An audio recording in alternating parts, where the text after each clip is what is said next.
আসসালামু আলাইকুম। এই যে দেখেন আমার বাবা, এই যে বাবা, এই যে এটা হচ্ছে মানে আলুর ক্ষেত, মিষ্টি আলুর ক্ষেত।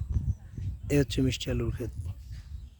প্রচুর পরিমাণ মিষ্টি আলু এখানে প্রচুর পরিমাণ জন্মেছে। দেখেন মিষ্টি আলুর ক্ষেতে এই যে মিষ্টি আলু হচ্ছে, এখানে অনেক মিষ্টি আলু।